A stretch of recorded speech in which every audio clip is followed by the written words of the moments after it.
Ya leo kama mambo unafahamu, meza huru ni kila siku ya Jumatatu hadi Ijumaa katika mada tofauti. Na leo katika mada yetu ambayo tunayo hapa, tunazungumzia kuhusiana na swala zima la changamoto mtandaoni. Wewe unatumia mtandao bana, unatumia internet. Kwa changamoto nyingi ambazo tunakutana nazo katika mitandao. Hizi changamoto ni kwa namna gani zinatafutiwa suluhu, ama zile changamoto zinaletaje majawabu ya vile ambavyo tunakabiliana nazo katika maisha yetu ya kila siku. Katika kulizungumza hilo basi, niko na mkurugenzi wa miundombinu ya TEHAMA kutokea Wizara ya Mawasiliano na Teknolojia ya Habari, Bwana Leo Magomba. Bwana Leo Magomba, karibu sana. Asante sana. Lakini pia niko na Yusuf Kileo. Yusuf Kileo yeye ni mtaalamu wa usalama mtandaoni. Yusuf Kileo, karibu sana. Asante sana. Mambo mazuri? Asante. Sasa mimi nafurahi tuko wote hapa tunazungumzia masuala haya ya mtandao, kwa sababu dunia iko kimtandao sasa hivi, kidigitali, teknolojia, dunia iko huko. Hakuna namna ambavyo majadiliano yako, kazi zako, maisha yako ukayatofautisha na teknolojia kwa maisha sasa hivi. Na ndio maana pia tuko hapa na mkurugenzi wa miundombinu ya TEHAMA kutoka Wizara ya Mawasiliano na Teknolojia ya Habari. Nikianza na Bwana Leo Magomba, wewe ni mkurugenzi wa miundombinu ya TEHAMA kutoka Wizara ya Mawasiliano na Teknolojia ya Habari. Nini kazi ama majukumu yako katika hii kurugenzi ambayo upo wewe? Karibu sana. Asante sana mtangazaji. Kama ulivyonitambulisha, mimi ni mkurugenzi wa miundombinu ya TEHAMA kutoka Wizara ya Mawasiliano na Teknolojia ya Habari. Moja ya jukumu langu kubwa sana ni kusimamia sera, miongozo, kanuni zote zinazohusiana na masuala ya miundombinu ya TEHAMA. Tunapozungumza miundombinu ya TEHAMA au miundombinu ya mawasiliano, teknolojia ya habari na mawasiliano, tunajumuisha mikongo ya mawasiliano, tunajumuisha teknolojia zote ambazo zinatumia kwenye mawasiliano katika kuwasiliana. Kwa hapo masuala ya data center, tunasema hizi mambo ya fiber, masuala ya mawasiliano kwa njia ya satellite na vitu vingine vyote ambavyo vinatumika kwenye mawasiliano. Kwa hiyo sisi kazi yetu kubwa sana ni kusimamia, ni kuandaa sera, miongozo, kanuni ya udhibiti na mambo mengine ambayo yanahusiana na mawasiliano kwa ujumla. Yeah. Sasa hali ya miundombinu ikoje ya masuala hayo ya TEHAMA? Miundombinu sasa hivi tunapozungumzia katika taifa letu hapa, miundombinu yake imekahaje, mkurugenzi? Asante. Tukiangalia labda miundombinu ya kwanza, miundombinu imegawanyika katika maeneo mbalimbali. Ndio. Lakini kwa swala la mtandao ambao tunazungumzia sana, tunaangalia miundombinu ambayo inatuwezesha kupata internet ya kasi. Kwa upande wa Tanzania sasa hivi hali yetu ni nzuri, kwa sababu miundombinu yenyewe ambayo inawezesha upatikanaji wa internet ya kasi kwa njia ya kiganjani sasa hivi imefika 91% kwa teknolojia tunaita ya 4G. Lakini kwa teknolojia ya 3G tunafika 92%. Kwa hiyo katika maeneo ya watu ndio tuko mahali hapo. Lakini kwa geographical sasa, kwa maeneo ya nchi, maana kuna maeneo ambayo wana makazi ya watu, kuna maeneo ambayo hayana makazi ya watu. Ukichanganya kwa pamoja tunafika 74% kwa upande wa upatikanaji wa hiyo miundombinu inawezesha internet ya kasi kupatikana. Na hii tunazungumzia nchi nzima panapopatikana watu, miundombinu hii ya internet ipo vizuri kabisa. Ya, ukizungumzia kwa maeneo ambayo yanapatikana watu ambao ni makazi ya watu, maana sehemu nyingine ni mbuga na nyingine. Kwa maeneo yanapatikana watu, miundombinu sasa hivi imefika 92% kwa teknolojia ya 3G. Ndiyo. Na 91% kwa teknolojia ya 4G. Kwa sababu ndio teknolojia ambazo tunaziangalia sana kwa sasa hivi. Kwa teknolojia ya 2G ambayo inaruhusu kupiga na mwingine tu karibia 99%. Imefika. Sijijua huko katika maeneo ambayo hawapatikani watu, japokuwa watu wanakwenda, kwa mfano kwenye maeneo ya hifadhi zetu za taifa, ama mbuga hizi, kuna wakati mwingine ukifika kule kuna kidogo unapata changamoto ya kimtandao, hususan swala zima la internet. Kule vipi kule mnashughulikiaje? Ni kesi ambayo mshakuipata na namna ambavyo mnashughulikia imekaje? Ya, serikali inafanya kazi kuhakikisha kwamba maeneo yote yanapata mawasiliano. Ndio maana tuna mfuko wa mawasiliano kwa wote ambao unahakikisha kwamba yapo maeneo ambayo hayana mvuto. Unajua watu wa huduma, maeneo mengi yanapelekwa mawasiliano, wanafanya kazi na watu wa huduma. Yupo TTCL, yuko Vodacom, yupo Airtel na wengine, sawa. Yas na wengine, sawa. Kwa hiyo maeneo yale kuna mengine hayana mvuto kabisa, ambao wao kupeleka mawasiliano kule inawezekana isiwalipe. Kwa serikali kupitia mfuko wa mawasiliano kwa wote sasa inasaidia kutoa hela kama ruzuku ili mawasiliano yaweze kufika maeneo yote. Kwa hiyo lengo kubwa la serikali ni kuhakikisha kwamba mawasiliano yanapatikana kwa watu wote na maeneo yote na muda wote, kwa wakati wote. Sawa, mtazamaji wa ITV, karibu sana. Kama ndo kwanza unajiunga nasi, unaitazama meza huru ya ITV Super Band Afrika Mashariki. Tunajadili leo kuhusiana na swala zima la changamoto mtandaoni, na unataka kumsikiliza hapo mkurugenzi miundombinu ya TEHAMA kutokea Wizara ya Mawasiliano na Teknolojia Habari. Lakini nimekujuza kama pia tuko na Yusuf Kileo ambaye ni mtaalamu wa usalama mtandaoni. Tunapozungumzia usalama mtandaoni, Yusuf, tunazungumzia nini? Usalama mtandaoni. Wewe ni mtaalamu katika eneo hilo. Tukikutaja hivyo, wewe ni mtaalamu katika usalama mtandaoni, tunakuwa tumemaanisha nini hasa? Unaposema usalama mtandaoni, maana yake sisi sote tunapotumia mitandao, kama unatumia simu yako, kama unatumia internet na kadhalika, utumie pasi na kukutana na changamoto tofauti. Mfano, unawezekana tuhakikisha unatumia mtandao bila kupatikana. Wakisha unatumia mtandao bila mwingine kuingilia. Kuingilia ndio ile udukuzi na wenzake. Kuna ile kuhakikisha kwamba kile unachokituma na kinachomfikia yule leo mlenga basi kinamfikia kama ulivyokituma. Yani pasitokee mtu hapo katikati akacheza na kile ambacho unakifanya. Hii inapelekea mpaka kutempa na zile mazungumzo, kutempa na text na kadhalika.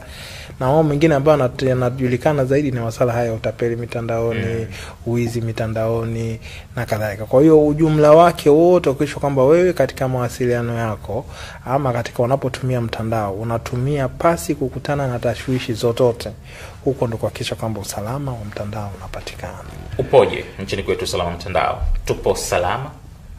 Tuko salama kwa sababu ukiangalia mfano takwimu za ITU wametuweka mwaka huu wa 24 uliopita, ambapo kwa sababu kila baada ya miaka kadhaa huwa wanafanya, wametuingiza kwenye tier 1. Maana yake nini? Maana yake sisi kama taifa kwenye upande ule wa documentations, mambo ya strategy, mambo ya sheria zetu, mambo ya taasisi zinazoshughulika usalama mitandao nchini, zote hizi tumefanya vizuri. Kwa hiyo hapa tunazungumzia mfano Tanzania. Ukizungumza sasa hivi tumesha comply ama tumesha endana sawa na ile tunaita Malabo Convention, yale makubaliano yaliyofanyika ya Malabo ya mwaka 2014. Tanzania tumekamilisha. Yalikuwa na mambo matatu. Kulikuwa kuna swala la cyber crime, na kwenye cyber crime sasa nchini kwetu tuna Cyber Crime Act, nchini kwetu kuna Cyber Crime Unit ya kushughulikia uhalifu mtandao. Kulikuwa kuna swala la data protection, nchini kwetu tuna Data Protection Act, tuna Data Protection Commission ambayo inashughulikia ulinzi wa faragha za taarifa za watu za kibinafsi. Ukizungumzia finance, kuna ile tuna Financial Crime Unit na pamoja na Financial Crime Act. Kwa hiyo zote zile tatu tumeweza kucomply, na ukiangalia sasa hivi kile kipengele cha 5 kinazungumzia mambo ya Child Online Protection ama ulinzi wa watoto mitandaoni, na vile vile na chenye tumeweza kukifanyia kazi. Kwa hiyo hayo yote ITU ametuona sasa tumeingia kwenye tier 1, ambao ni sawasawa na nchi kama Marekani na nyingine ambazo kwa kweli kwenye upande wa kuimarisha taasisi na mambo ya documentation yako vizuri. Sasa unajua ukisema Bwana Yusuf Kileo tuko salama na tumetajwa kwenye tier 1 kama ambavyo umetuelekeza, si ndivyo? Inamaanisha sisi hatuna masuala ya udukuzi, hatuna masuala ya watu kuhakiwa akaunti zao, watu hawanyanyaswi mitandaoni. Inamaanisha hivyo ama inamaanisha tupo lakini kwa kiasi? Nashukuru sana ndugu mtangazaji, na hii ndio maana nikasisitiza pale mwanzo kwenye upande wa taasisi na mambo ya documentation. Najua Watanzania wote kwa ujumla wake wanapaswa kufahamu kwamba tunapozungumza masuala ya uhalifu mitandaoni, kama duniani kokote hawawezi kumaliza hizi changamoto kwa 100%. Na kama kungekuwa kuna nchi yoyote duniani ingekuwa inaweza kuzuia hii, Marekani ingeanza namba 1 kuzuia kutokana na teknolojia nyingi ambazo wako nazo. Nachotaka kusema hapa ni nini? Changamoto bado zitaendelea kuwepo, ila tunachokiangalia kwa karibu ni kwamba tuhakikishe kwamba hizi changamoto tunaweza kuzimanage, yani tunaweza kuzihimili ili zisilete taharuki ile ya kuleta kwamba mambo yakaharibika moja kwa moja. Na ndio maana ninaamini kabisa nilipokuambia tutakuwa sawa, unaweza ukaniambia mbona watu wanatapeliwa? Mbona utapeli haujaisha? Mbona kuna wizi mtandao hapa na pale? Hayo yote ndio hizo changamoto sasa ambazo ziko, na kama nchi tunapaswa sasa, mbali na zile taasisi kuwekwa sawa na mambo ya sheria na kadhalika kuwekwa sawa, basi kuna mengine madogo madogo ya hapa na pale yaboreshwe, tuweze kufunga screw vizuri ili kuhakikisha mambo sasa yanaenda vizuri katika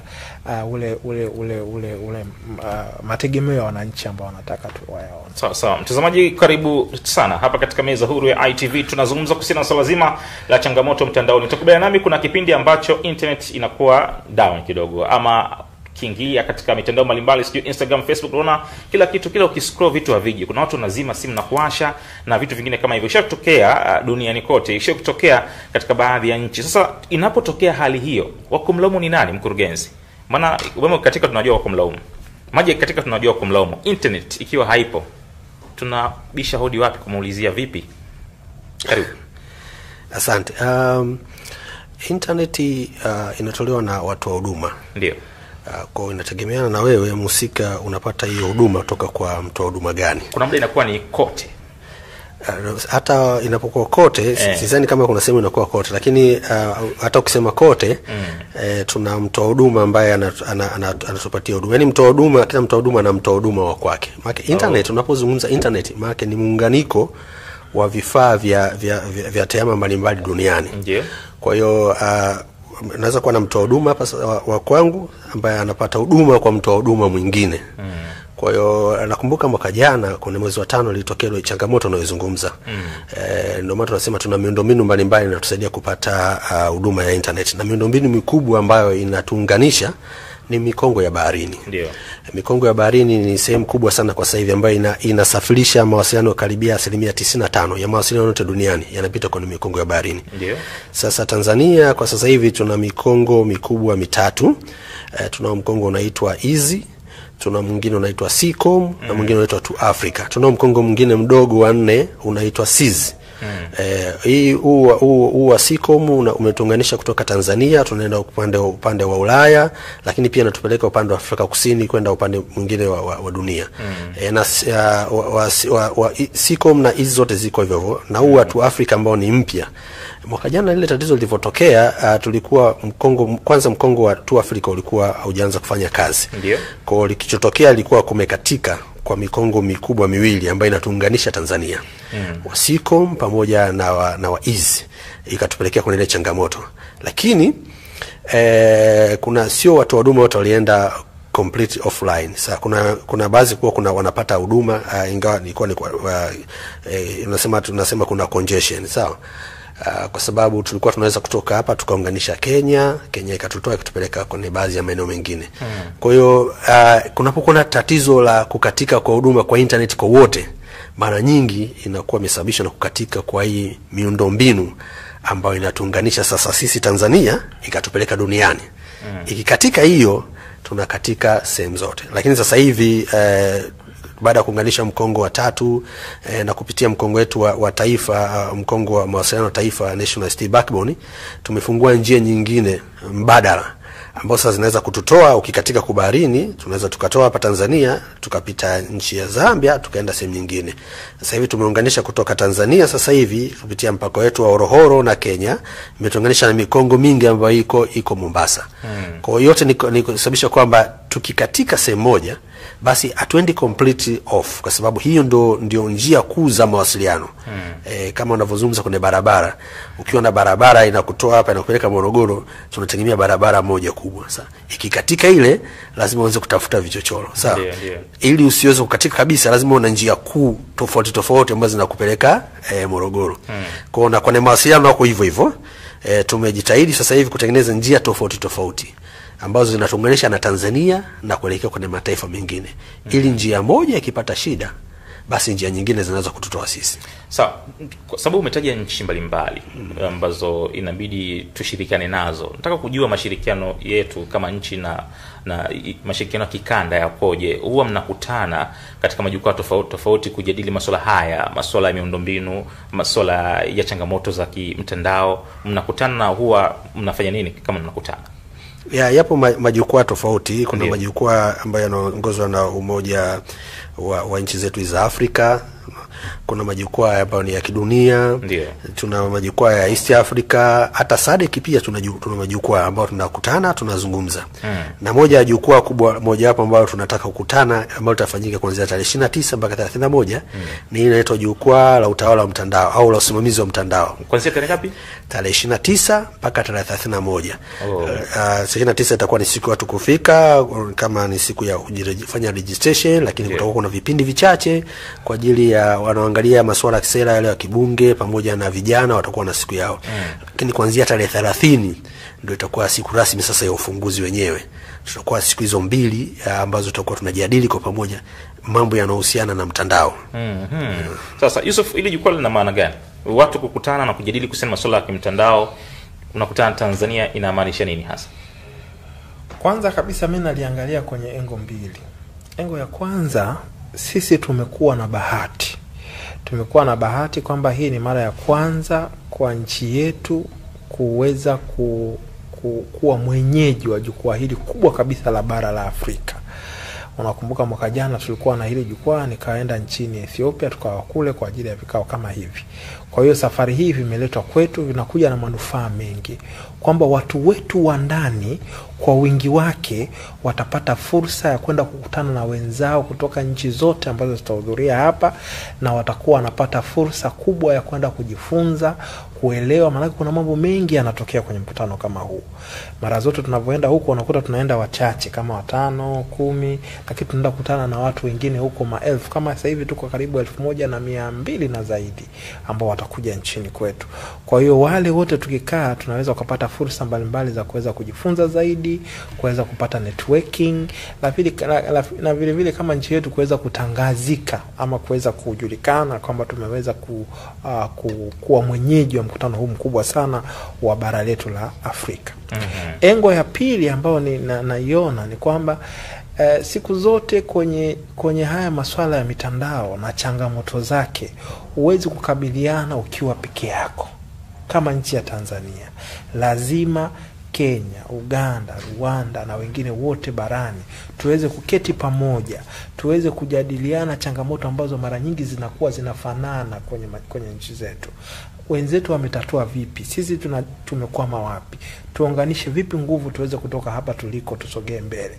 Mfano, masuala ya miundombinu, kama hapa mkurugenzi leo ameongea vizuri sana kwamba tunaenda labda tunaingia mpaka nchi nyingine tunaunganisha hivi na vile. Sasa tunaweza majadiliano hayo, imekuwaje labda papatikane hivi na vile, tunafanyaje kutoka hapa tuliko kama bara. Unaweza tukajadiliana kwenye masuala ya usalama mitandao, kukabiliana na changamoto za uhalifu mtandao lazima tufanye kwa pamoja. Tunasema kwamba hakuna mtu anaweza kukabiliana na uhalifu mtandao kokote duniani katika hali ya upweke au ya peke yake.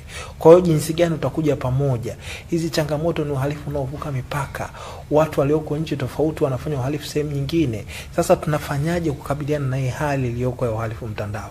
Kwa hiyo ile mijadala sasa inazaa yale maazimio ambayo tukienda tukiyafanyia kazi kweli, tunatoka hapa tuliko tunasogea pale mbele tu. Kwa hiyo haya ndio manufaa. Mimi hizi engo mbili huwa naziangalia siku zote, ambao ukiziweka kwa pamoja inakuwa ni manufaa makubwa sana kwa nchi ambazo zinafuatilia masuala haya. Sasa nadhani mnaniambia kitu kizuri sana ambacho nataka nijue kutoka kwa mkurugenzi. Sasa hivi tuna kitu ambacho duniani ndo mjadala, akili unde, AI. Hii imekuwa ni mjadala sana, na sisi sasa nikasema tupo kwenye hii akili unde. Imekuja kipindi ambacho kwa maana sasa hivi tuko kwenye mwaka wa uchaguzi, si ndivyo? Kwa hiyo kuna mambo mengi ambayo inabidi kuwa makini hapo, kwa sababu watu wanajua kuitumia, na internet haikusubiri uwe tayari ndo ije. Inakuja uwe tayari, ujawa tayari, iko hapo. Wewe sasa unabidi ujifunze namna ambavyo ya kuishi nayo. Ndio changamoto ambayo inakwenda. Katika mkutano huu mtapata nafasi ya kujadili kuhusiana na swala zima la AI, akili unde. Na ni kwa kivipi mjadala wenu utahusiana nini katika eneo hili hasa? Kwenye mkutano wetu zipo mada mbalimbali. Na moja ya mada ambayo itazungumziwa ni akili unde. Na tena tarehe 31 saa 3 asubuhi kutakuwa pia tunaangalia jinsi Tanzania ilivyo tayari kwenye masuala ya akili unde. Kwa hiyo ni kipindi maalum kitakuwa kama risali moja hivi ambao tutakuwa naangalia specific kwa upande wa Tanzania, lakini kuna vipindi tofauti tofauti ambavyo vitazungumzia swala la akili unde. Akili unde ni teknolojia ya msingi sana kwa sasa hivi, kwa sababu unajua tu katika mapinduzi tunasema ya 4 ya 5 ya 6 ya viwanda, ambayo hii teknolojia inahitajika sana katika kurahisisha utekelezaji wa majukumu yetu na mambo ya kiuchumi, ya kijamii na mambo mengine kama ulivyosema. Sawa. Sasa hivi hauwezi kukwepa kwenye teknolojia ya akili unde. Unajua unaweza kuamka asubuhi ukawa na jambo lako fulani, maswali kadha mawili matatu, ukiingiza kwenye akili unde mara moja itakupatia majibu mara moja. Au ukiwa na document unasema na criticize document, niangalizie document inasema nini, nipe uchambuzi fulani. Ukiingiza kwenye akili unde itakuletea uchambuzi wake na kila kitu, utakuwa unapata muda mfupi sana wa kuweza kufanya hizo analysis zako, unaangalia, unajiongeza na akili yako vitu vingine, unaendelea na shughuli zako. Hiyo ni ngo moja. Kwa hiyo tutakuwa tuna mjadala mkubwa wa akili unde, na pia kutakuwa kuna maonyesho. Ukifika pale kuna maonyesho ya vijana ambao wanachipukia, tunasema startup. Wengine wamefanya uvumbuzi wa kutumia akili unde. Utaona jinsi wanatumia akili unde katika kusaidia kwenye mambo ya masuala ya kiuchumi na pamoja na kijamii, masuala ya viwanda na vitu vingine. Utaona mahali pale. Lakini ni mada ambayo kwa kweli itazungumzwa kwa undani, na ni vizuri watu wajifike wajifunze akili unde inahusu nini na changamoto zake. Kama ulivyosema, akili unde unajua wakati mwingine inaweza kabadilisha kabisa mazungumzo. Yani ukaonekana mimi nazungumza hapa, ikaniwekea maneno mengine mdomoni, yakatoka ya sauti ni ya kwangu, ikatoa kabisa. Sawa. Au tuko mahali hapa watu wakabadilisha wakaona tunapigana na nini. Sawa. Yako kabisa. Mwingine mtu ameimba kabisa. Unaona siku hizi kuna watu wanaingiza kwenye akili unde, anaingiza inatolea kabisa muziki. Sawa. Ameimba na kila kitu. Unaona kuna mmoja alikuwa ni mwisho rais wa Marekani, anapiga tena kaiposti mwenyewe, anapiga gitaa, anaimba kabisa wimbo. Sawa. Vitu kama vya namna hiyo. Ina mambo mengi, lakini kwenye positive ni vitu vingi. Lakini kuna watu wanatumia kwenye upande mwingine. Sawa. Na tunapoelekea unasema katika swala la uchaguzi, tunasema kwa makini kwa taarifa gani sasa, jinsi ya kuigundua. Tutakuwa tunafundishana pale. Hii taarifa ukiona unajua hii ni fake, ni sawa sawa na vitu vya namna hiyo. Kwa ni swala kubwa la kiufahamu ambalo tutadili nao kwenye upande wa akili unde, lakini pia kwa wale ambao ni wataalamu wenye akili unde pia watakutana na wataalamu wenzao kuweza kujifunza zaidi kwenye nini kufanya ili kuweza kudevelop hizo akili unde. Na nimekuuliza swali hilo kwa sababu unajua unatokea kwenye hiyo wizara ya mawasiliano, tukiingia habari, na unajua hizo changamoto zake. Bila shaka mpo tayari kwa changamoto hizo? Tuko tayari kabisa. Tuko tayari kukabiliana nazo. Tuko tayari. Yusuf, washiriki wa namna gani watakuwepo katika huo mkutano? Na nataka kujua hili kwa sababu teknolojia ni jambo la kidunia. Sio jambo la chumbani Tanzania, Mikocheni, hapana. Ni jambo ambalo la dunia nzima. Huu mkutano washiriki wake watakuwa ni Afrika au mpaka nje ya mipaka hiyo? Tutaruka mipaka kwa sababu kama nilivyokueleza awali, huu mkutano ni wa bara ndio, lakini una uhusiano wa moja kwa moja na Umoja wa Mataifa. Na unapozungumzia Umoja wa Mataifa utazungumzia mambo ya ITU, utazungumzia vitu vingi ambavyo viko huko kwenye Umoja wa Mataifa. Kwa hiyo wote hao watashiriki, lakini wengine kutoka nchi tofauti tofauti wenye interest kubwa kwenye masuala ya teknolojia pia watapenda kushiriki, na watu wengi wanashiriki. Ingawa ni mahususi kwa ajili ya bara la Afrika. Kwa tutakuwa na agenda zinazojadili masuala yetu ya kibara, lakini washiriki wanatoka sehemu tofauti tofauti, ikiwemo wa kwetu hapa Tanzania ambao pia tumewapa kipaumbele. Watakuwa na ushiriki wao mkubwa sana kwenye mkutano huu muhimu. Na nitaka tu kidogo kuongezea kwa mkurugenzi hapa kuhusiana na akili unde na changamoto na namna ya kukabiliana nazo. Duniani kote sasa hivi tumeona kama issue ya akili unde bado ni janga kwetu, na vile vile ina manufaa makubwa kwetu. Na kwenye upande wa hiyo kuna mambo ambayo huwa mara nyingi tumekuwa tukihusia watu, mambo makubwa manne. La kwanza, kujipanga kwenye upande wa mikakati, kwenye upande wa sera, sheria ambazo zitakwenda kuifanyia kazi hii akili unde iweze kuwa na manufaa kuliko kuharibu, ambapo kwa nchi yetu ya Tanzania hapo naona tunafanya vizuri sana. Lakini la pili, kwenye upande wa elimu ya uelewa. Kwa sababu kama mkurugenzi alivyosema hapa, wakati gani utagundua hii ni kitu kimefanywa na akili unde, hiki kweli ni Leo alikuwa anazungumza ama ni akili unde imemgeuza akawa hivyo. Kuna sasa hivi kuna Grok, kunaambia mtu mvue nguo, anavuliwa nguo. Sasa baada ile picha, kama mtu ameichukua pale akaenda kushare, anaweza akaamini kweli ulivua nguo, kumepigwa picha ukiwa uchi samwa, kumbe ni mambo ya akili unde.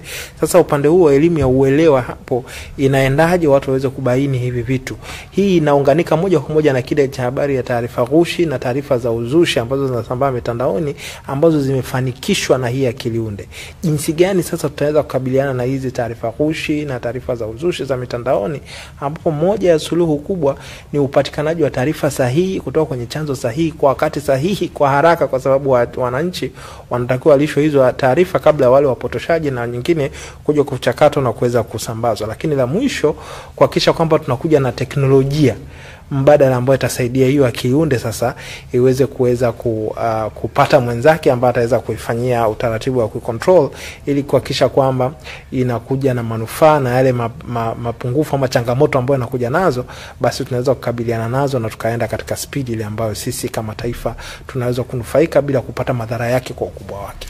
Na nafikiri hayo ndio mambo yanayojadiliwa kwa kina kwenye ili kongamano, ili kuweza kutoka hapo na jambo ambalo litatufikisha mahali. Sasa mtazamaji wa ITV, karibu sana hapa katika meza huru ya ITV Super Band Afrika Mashariki. Kama ndo kwanza unajiunga nasi, tutajadili hapa kuhusiana na swala zima la changamoto mtandaoni, na tunaangalia pale ambapo wadau wanakutana pamoja masuala haya ya kimtandaoni, kwa kivipi suluhu inapatikana ya zile changamoto mbalimbali ambazo zinajitokeza. Tuko hapa na bwana Leo Magomba ambaye ni mkurugenzi wa miundombinu ya TEHAMA kutoka Wizara ya Mawasiliano na Teknolojia ya Habari, lakini pia tuko na Yusuf Kileo ambaye ni mtaalamu wa masuala ya usalama mtandaoni. Utakubea nami ili uweze kuwa na zile app mbalimbali. Kwa mfano uwe na Instagram, TikTok, Facebook kule, ili uwe nazo kuna masharti mbalimbali ambazo utakuwa unabidi wewe umekubaliana nayo. Aidha umeyakubali ama umeyakataa, kwa vile ambavyo umekuelekeza basi itabidi iwe hivyo. Huwezi kuwa tuna ile mtandao hivi hivi. Kuna masharti yake pia. Mkurugenzi, mimi nataka kujua,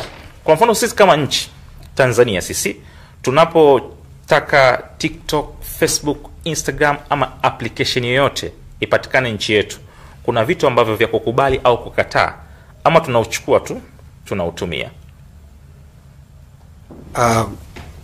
Kwenye swala la hilo ambalo umezungumzia mtangazaji, ndio unajua kwenye mtandao, unajua mtandao ni open, sawa? Ndio.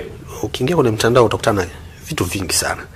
Lakini tunayo mamlaka ya mawasiliano ambayo mara nyingi inaangalia maudhui na kila kitu ambacho kinapita kwenye mtandao, kujaribu kudhibiti na kuangalia vitu vingine vya namna hiyo, sawa? Operation na inaweza kufungia au ikaruhusu, sawa? Kwa haya masuala nafikiri angekupa mtu kidogo wa mamlaka anaweza kuzungumzia zaidi katika ile eneo. Lakini kwenye swala nzima, mfano unapozungumzia kama WhatsApp umeingia, of course kuna masharti yake pale. Unaweza kuamua ukubali au ukakataa. Na watu wengi mara nyingi hata wasomagi ile, sawa?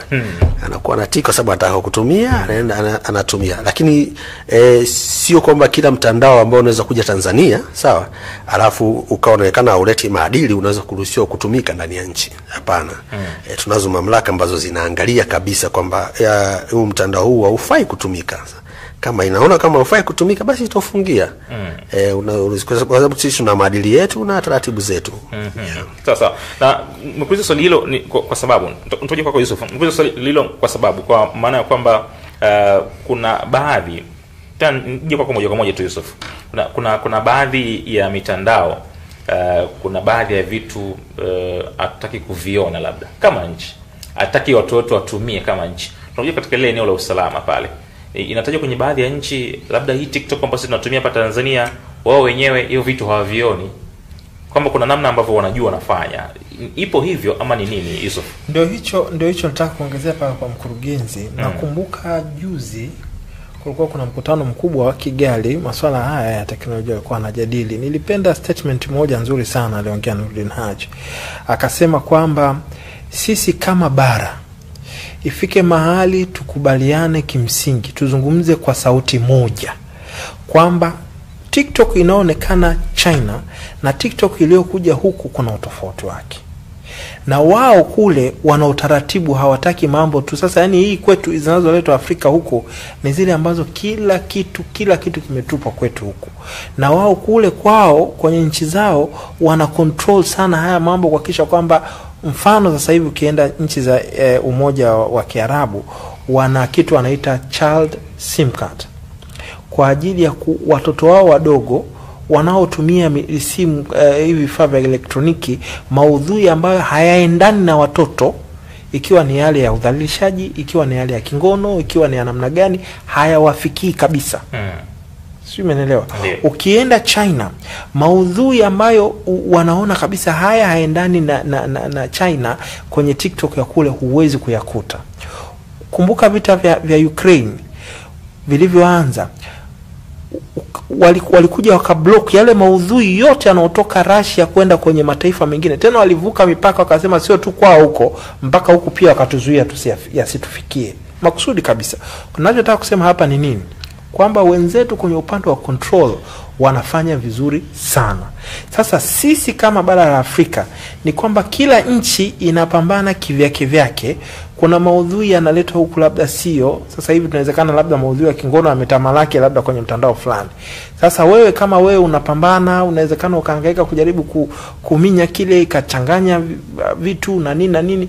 Lakini kama bara tungeketi chini, tukawa na wale washawishi wazuri wa mitandao hii ya kijamii inayotoka yote inayotumwa, tukakubaliana kwamba sisi aina hii ya content bakini nazo huko kwetu zisifike, tungepiga hatua. Lakini kwa vile sisi hatuna, ndio maana unakuta content zimekuja kwenye bara huko, zinakuja zote, imekuwa kama sehemu ya kutupa takataka, inatuharibia maadili yetu kama mataifa yetu ya Afrika, inatuharibia, inatuletea chaos mbalimbali, watu wanaparaganyika na nini. Mimi napenda kutoa mfano mmoja, na nafikiri ndio watolea pia, ilivyotokea kipindi kile cha kama cha uchaguzi hapa nchi fulani huko duniani.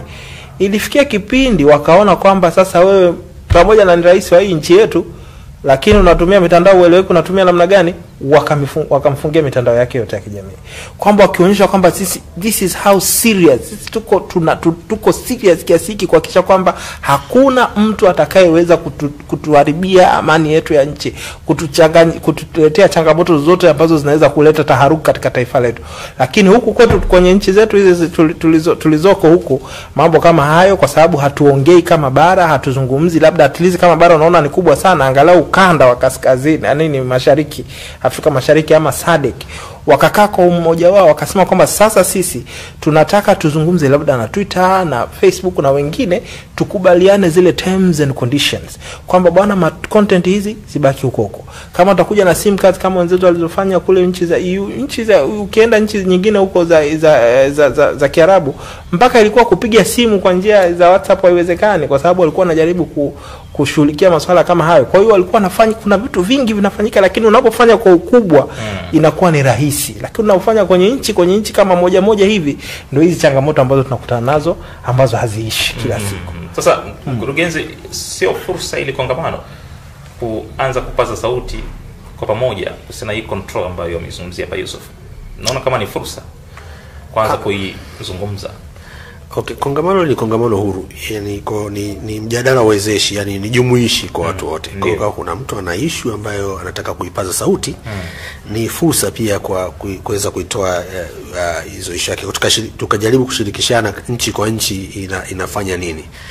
Lakini ninachojua mimi, Tanzania tunayo mamlaka ambayo inashughulikia sana masuala hayo, kwa kuhakikisha kwamba content ambazo zinaingia hizi ni content ambazo mara nyingi wanakuwa na check. Kama wanaona kuna issue, basi watakuwa wanajaribu kuongea na wahusika. Baki tuna contract, unaweza kuongea na Facebook au na nani, uangalia wana masharti yao na ndio tunafahamu, lakini pia maongezi huwa yapo.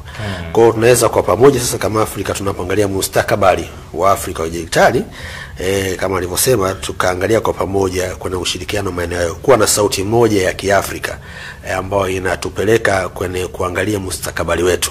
Kwa ndio dhana nzima ya hili kongamano ambalo linaenda kufanyika. Sasa na nimeuliza hivi kwa sababu mkurugenzi pamoja na Bwana Yusuf hapa, unajua sasa hivi kama nchi tuna sheria ya ulinzi wa taarifa binafsi. Tunayo kabisa hii ambayo inamzuia mtu kufanya chochote ambacho mimi kinanihusu sijaridhia yeye kukifanya. pasipo ruhusa yangu ama mimi kumpa kitu hicho akifanya. Lakini sasa ukiingia kwenye mitandao, Yusuf, mtu anaweza kuposti picha yako sasa hivi. Yaani sasa mtandao haumzuii kuposti picha yako, ila kuna sheria ambayo itamhukumu baada ya pale kuposti picha yako bila nani ile. Sasa lakini sasa sio tu kuposti na akaivua nguo, hujavua nguo na anakuambia umevua nguo. Sasa kwa nini tusiweze kucontrol mtu ashindwe? Kwa sababu si kwenye mtandao mtu kujisajili, tunajisajili jina, kila kitu na picha yako mtu unaweka pale, si ndivyo? Kwamba tunajua huyu ndo Yusuf, huyu ndo bwana Leo, ndo huyu. Anapoposti picha ya mtu mwingine na yeye si mwanahabari, so mtu yoyote anaposti tu. Ndio maana unaona kwamba kuna haja ya kuwa kuna control ambayo tunaweza tukaifanya ili kuepuka hivi vitu vingine ambavyo tunakuja kuzuia baada ya tukio kufanyika, mpaka uanze kuelewesha watu bana, huyu si mimi. Nani anasikia si wewe kipindi kile ambacho tayari umedhalilika? Ndio maana naona kama hili jukwaa sasa ni fursa ya kujua. Ndio maana nikasema kakaangu Abdalla kwamba hizi ndio zile changamoto za mitandao kama mnavyozungumza. Kwamba mitandao pamoja na fursa zake nyingi inakuja na changamoto zake. Miongoni mwa changamoto ndo kama hiyo udhalilishaji mtandaoni, kuna masuala hayo ya wizi mitandaoni, utapeli na wengine wengi. Changamoto ziko nyingi sana. Sasa vikao kama hivi tunavyokaa, mfano hiki cha jukwaa la 14 la bara la utawala wa mtandao, ndio sehemu mahususi ambayo tunaweza tukajadili hizi changamoto zake na fursa zake na namna gani kama bara tunaweza kusogea hapa kwenda pale. Na hilo nalosema la kuzuia maudhui, unaweza ukasema kileo kama maudhui yanazuilika, mbona bado tunayaona, si ndio? Tunaona watu wanaposti picha, video zao binafsi za uchi, na wengine wanachukua wanaenda kushare zaidi, inaenda ikisambaa hata mhusika sio yeye lakini bado anashare. Kwa hiyo bado kuna hizo kuna hilo ambalo liko la maudhui na namna ya kucontrol hivyo vitu. Lakini kama nilivyoeleza, kama wenzetu mfano wa nchi za Umoja wa Kiarabu walivyokuja na hicho kitu, nimekupa mfano wa child sim card, ambapo kimsingi mtoto anapokuwa amewekewa kile kwenye kifaa chake cha simu, maudhui yote ambayo hayaendani na huyo mtoto hayamfikii, basi tunaweza kama nchi kufanya vitu vya namna hiyo. Ni sisi sasa tuketi chini kwa pamoja, tuweze kubadilishana uzoefu na mawazo, kisha tuje kwa sababu najua kukaa kikao na kutoka na maazimio, hilo ni jambo moja. Kwenda sasa yale maazimio ya kikao na makubaliano yaliyotoka kwenye kikao tukaenda kuweka kwenye implementation, yani tukafanyia kazi yakaleta kweli manufaa tunayotamani, hiyo ni jambo lingine. Kwa hiyo tukitoka hapo sasa tukakubaliana kwamba sio tu tumeketi tukajadili, sio tu tumekaa tukakubaliana haya na yale, sio tu tumeona kwamba hili ni changamoto na kutoka kwake tunatoka kwa staili hii, lakini je, tutarudi huku chini tukaanze implementation ya hayo? Sasa hilo nafikiri ndio eneo ambalo nafikiri sisi kama bara na taifa ni vizuri sasa tukaanza kutoka hapo tukaenda kwenye zile implementation. Maana tumekubaliana mambo mengi, na nakumbuka siku moja tulipokuwa kwenye mkutano hata uajuzi wa Ethiopia niliwaambia wenzangu, maana tulikuwa tunajadili documentation nzuri sana. Kuna mmoja tulikuwa tunajadili ya Gambia. Nikamwambia wenzangu tumechoka kuzungumza. Tumezungumza sana. Tunazungumza awareness, tunazungumza capacity building, tunazungumza sheria zetu ziboreshwe, tunazungumza ushirikiano, tunazungumza takwimu, tunazungumza mambo kila siku tunazungumza. Sasa tuendeni kwenye vitendo. Tutoke kwenye mazungumzo, tukaanza kuimplement haya tuliozungumza madogo tufike mahali tusogee mbele. Na nakumbuka wote ukumbi mzima ukao umepiga makofi. Na ni kweli hiyo ndio changamoto ambayo tuko nayo, kwamba tunazungumza, tunajadili, tunakubaliana na tunaotoka na vitu vizuri sana hata ukivisikiliza. Mfano hii child sim card ililetwa hapa na mheshimiwa waziri, akataka implementation yake, mazungumzo yamefanyika hatujafika kwenye implementation. Kwa nini yani mimi ombi langu ama ninachofikiria ni kwamba tutoke sasa kama bara, tuseme kwamba okay, tumejadili hiki, tukiweke kwenye vitendo, tukubaliane hapa maudhui yasitufikie, tunakuja na hizi ndio measures, watu wetu local solutions wanakuja na solutions zao kutuambia kwamba hiki kifanyika tunaweza tukufanikiwa, then tukatoka hapo. Naamini mkutano kwanza sio tutakuwa na manufaa, lakini tutaweza kupiga hatua kama bara kwenda mbele kwenye hizi changamoto zote za kimtandao ambazo tuko nazo. Tutakuja na suluhu tofauti, tunaweza tuzizimalize, lakini kwa asilimia kubwa tukawa tumefikia mahali. Itakuruhusu hapo baadaye mtazamaji upige simu hapa kupitia meza huru ya ITV Call, au usijali utapiga simu kama una swali, maoni, utapiga simu hapa na kuyatoa mubashara kabisa. Lakini pia nitatembelea katika zile kurasa mbalimbali za mitandao ya kijamii. Ukurasa wetu wa Facebook ni kwa jina la ITV Tanzania, pale Instagram ni kwa jina hilo la ITV Tanzania, lakini unatupata pia mubashara kupitia YouTube account yetu kwa jina la ITV Tanzania. Hiyo ndo anwani yetu ambayo unaweza kutupata kupitia mitandao yetu yote, na mimi nitasoma kile ambacho unaendelea kutuandikia. Moja kati ya changamoto ambayo wapo nayo watu katika nyakati sasa hivi tunapozungumzia masuala haya ya mtandao na teknolojia ni swala zima la watu kuchukuliwa mitandao yao. Mtu anadukua mtandao, anaposti vitu ambavyo sio vyako, ni vya kwake yeye, aidha kudhalilisha ama kwa jinsi ambavyo anajua yeye mwenyewe. Na nataka huu mjadala wetu ambao tunaujadili, kwa sababu mnaambia kuna mkutano, tuhusianishe na haya mambo. Ni kwa namna gani huu mkutano unakwenda kutoa haya majibu? Kwa sababu kama unakutana wadau wa masuala ya mtandao, huu ndo mtandao wenyewe sasa ulivyo. Masuala ya udukuzi ndo mambo yanayotokea katika mtandao. Kama haya hayatajadiliwa, huu mkutano pengine unaweza kuwa hauna maana ya kuwepo pale, kwa sababu hizo ndo changamoto ambazo watu wanakutana nazo. Udukuzi katika mtandao. Hivi karibuni hapa kama nchi tulipata udukuzi katika akaunti ambazo zinahusiana na taasisi zetu nyeti za serikali hapa. Mambo yameshashughulikiwa. Katika huu mkutano, mkurugenzi kuna kwenda kutoa majawabu. Bila shaka utakutana pia na watu ambao wanatokea katika taasisi mbalimbali za kiserikali. Namna ya kuwa makini na kuendesha, kupata uzoefu wenzetu wanafanyaje, inakwenda kutoa majawabu hayo. Kuna mkutano of course kati ya mada ambao ni mojawapo kubwa, kwa sababu ziko mada kubwa 5. Ndio. Ni usalama mtandao, na tumekuwa tumejadili hapa katika maeneo tofauti. Na of course katika eneo hilo tutakuwa na mijadala tofauti, na moja hapo ni kutoa elimu. Unajua kwa mnazungumza hapa kuhusu jinsi teknolojia inaweza kusaidia kwenye udhibiti wa hayo masuala ya ambayo yanakiuka masuala fani ya mtandao, lakini eneo kubwa sana ambalo linatakiwa lifanywe kazi pia ni elimu. Elimu ni eneo kubwa sana. Unajua unaweza kuweka minzi zote za kuzuia, lakini unajua kuna mtu mwenyewe binafsi. Ndio hapa Tanzania tunasema usiibe, si ndio? Lakini bado kuna mtu anaenda anaiba, sawa? Lakini akiingia kwenye mikono ya kisheria kidogo ndo anajua kwamba kumbe nikifanya hii ninachukulia hatua hii. Sisi tunazo sheria na vitu mbalimbali. Sasa kwenye swala la udukuzi pia tuna namna ambavyo lazima elimu ifanyike. Kwa mfano kuna wale wanatuma kwenye tuma namba hii, sawa? Lakini mtu anakutana pia naye anatuma, lakini anapopata elimu sahihi kwamba mtandao hawezi kuhusiana na wewe, sawa? Au anaambia mimi nimepigiwa simu toka kampuni X, sawa, naomba ufanye 1 2 3. Anaona namba kabisa, hii namba ya binafsi. Akipata ufahamu kwamba kampuni inaweza kuwasiliana naye kwa namba 100 tu, akiwa na namba tofauti anajua huyu ni mwizi, sawa, hawezi kuingia kwenye matatizo. Ndio maana kuna hizi ambazo zinaendelea, elimu zinazoendelea namna sitapiliki na nyingine kama hizo. Kwa hiyo hata kana swala la udukuzi pia kuna wengine ni kwa sababu tu hawajajua jinsi ya kuhandle zile account zao sawa sawa. Hawajaseti vitu vinaitwa two factor. Yaani mtu anapoingia kwenye account yako, kama unafahamu namna ya kuset two factor authentication, sawa, angejaribu kuingia ingekurudishia message kwa unajua kwamba mbona sio mimi najaribu kuingia, kuna mtu mwingine anajaribu kudukua account yangu. Kama unajua jinsi ya kuiweka sawa sawa. Kwa ni namna fulani ya elimu ndo sehemu kubwa sana itafanyika. Lakini pia zipo mbinu mbalimbali ambazo tutashirikishana kwenye huo mkutano na kuangalia janga zima ili make aliface tu kwamba Tanzania au sehemu peke yake, ni sehemu zote duniani.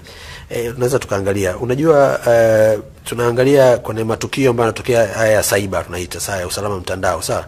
Tumeona juzi hapa nafikiri Hispania kule na Spain, sawa, ilitokea swala la usalama mtandao kwa likaingilia kwenye masuala ya usafiri, kuta reli zote azifanye kama umeme ukazima na mambo ya namna hiyo, sawa. Kwa hiyo kuna hizo elimu na kuweza kutafakari pamoja ni mbinu gani wanatumia kuweza kuzuia hapo, kwa sababu usipojipanga sawa sawa, of course ya masuala yapo tu, hata katika nchi kubwa ambazo tumesema mfano hizo zimetokea tu karibuni.